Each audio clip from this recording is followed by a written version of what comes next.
Christmas narrative is very familiar to all of us, I'm sure. But sometimes in that familiarity, we can lose that sense of grounded reality in that.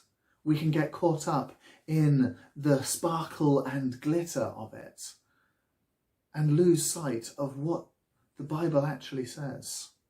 I challenge you to find where it says that Mary rode on a donkey.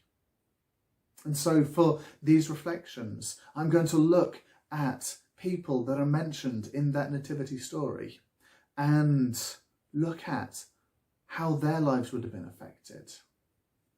And so for Mary, what stands out for me from rereading that story in the Bible is her self-sacrifice.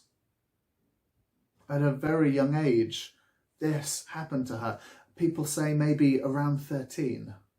And her life was all sort of planned out, all seeming to go along in a nice line. She could see where she was going. She was going to get married to this godly young man, Joseph. And then the angel appears. And all of that lies in tatters around her feet. The thought of being pregnant out of wedlock would have meant social isolation at best, and at worst, the Levitical law is quite clear on it. She should be stoned. But she trusts God. She holds on to who she knows that he is, his character, to what he is saying.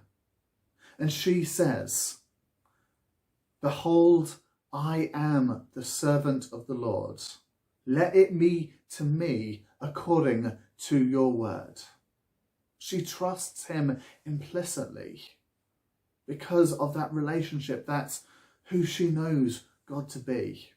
She knows that it will not be an easy road ahead of her, and she sacrifices her ideas of where she was going, what she was going to do with her life, to fit in with God's plans.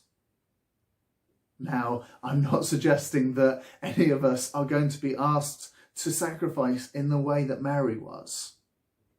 But there is self-sacrifice that we are called to give sacrificially, despite the costliness of that, or the inconvenience of that giving.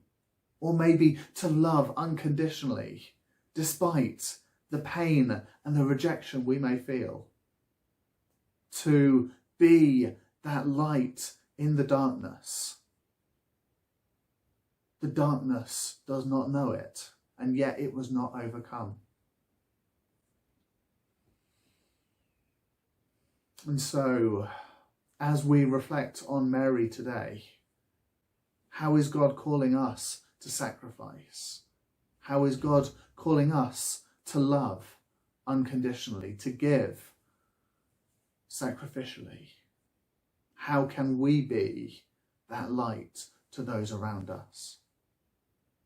Amen.